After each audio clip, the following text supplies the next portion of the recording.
गांव का नाम कोई बड़ा नहीं था, पर वहां एक बूढ़ी अम्मा रहती थीं जो सबकी नजरों में खास थी।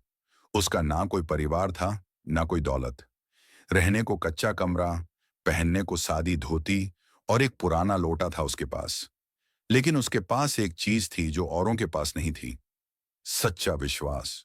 हर सुबह सूरज उगने से पहले वह उठती। जैसे ही पहले पक्षी की आवाज आती, अम्मा अपने झोले में लौटा रखती और मंदिर की ओर चल देती। गांव से बाहर थोड़ी दूरी पर एक छोटी सी नदी बहती थी। अम्मा वहीं से जल भरती और शिव मंदिर की सीढ़ियां चढ़ती। वह शिवलिंग के पास पहुंचती, लोटे से जल चढ़ाती और कहती, हे भोलेनाथ, तू बना रहना, बस बना रहना। लोग देखते और मुस्कुराते। कुछ कहते, इतने बड़े शिवजी को तू एक लोटा पानी से मना रही है। कोई कहता, अगर भगवान को खुश करना है तो दूध घी फूल माला चढ़ा। अम्मा बस इतना कहती, मैं जल नहीं चढ़ाती, अपनी श्रद्धा चढ़ाती हूं। वह हर दिन ऐसा ही करती, चाहे सर्दी हो, गर्मी हो या बारिश। एक बार गांव में भीषण सूखा पड़ गया। आसमान ने जैसे बरसना ही छोड़ दिया था। कुएं सूखने लगे, खेतों में दरारें पड़ गईं। गांव वाले डर गए।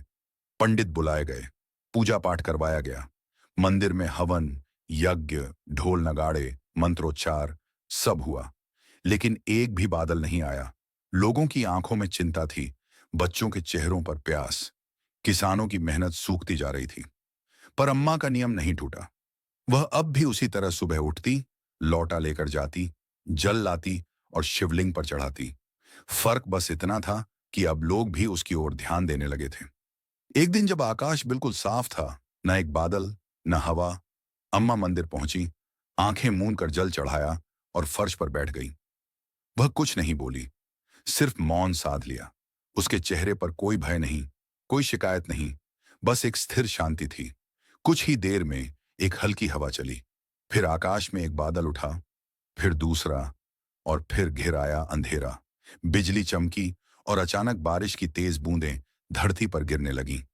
लोग अपने अपने घरों से निकलकर दौड़े, कोई मंदिर की ओर, कोई आसमान की ओर हाथ फैलाए। सालों बाद गांव की जमीन भीग रही थी, प्यास बुझ रही थी। सबने मंदिर पहुंचकर देखा, अम्मा वहीं बैठी थीं, भीगी हुई लेकिन मुस्कुराती हुई, जैसे कुछ नया नहीं हुआ हो। एक बालक ने पूछा, अम्मा, ये कैसे हुआ? तूने क्या किया? अम्मा ने धीरे से उत्तर दिया, मैंने कुछ नहीं किया बेटा। मैंने तो रोज की तरह अपना जल चढ़ाया था।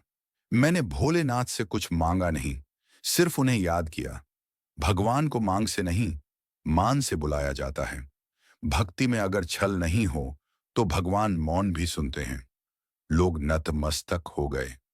अब मंदिर में बड़ी थालियां और फूल नहीं आते थे। अब लोग श्रद्धा लेकर आते थे और एक एक बूंद जल भी प्रेम से चढ़ाते थे।